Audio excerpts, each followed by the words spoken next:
यही नेपाल ऐन संशोधन गर्ने ऐन 2075बाट संशोधन भई प्रधानमन्त्री तथा मन्त्री परिषदको कार्यालय अन्तर्गत राष्ट्रिय अनुसन्धान विभाग रहने गरी व्यवस्था भएको। प्रस्तुत संशोधन हुन अघि राष्ट्रिय अनुसन्धान विभाग नेपाल सरकार गृह मन्त्रालय अन्तर्गत नै रहँदै आएको।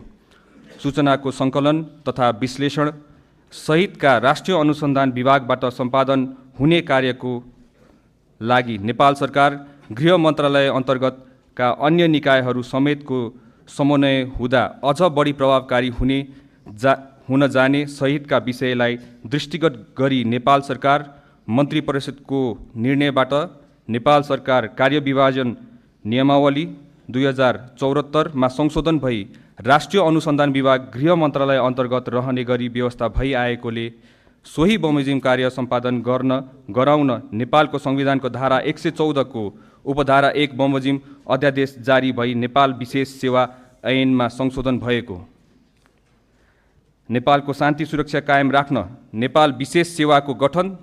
र तत्सम्बन्ध सेवा शर्त सम्बन्धमा व्यवस्था गर्न जारी भएको नेपाल विशेष सेवा ऐन 2042 को दफा 4 को उपदफा 1 मा रहेका प्रधानमन्त्री तथा मन्त्री परिषदको कार्यालय अन्तर्गत भन्ने शब्दहरूको सट्टा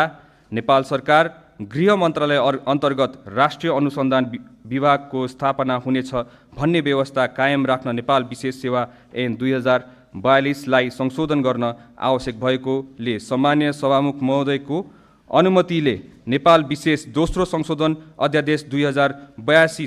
सभा समक्ष पेश गर्दछु। धन्यवाद।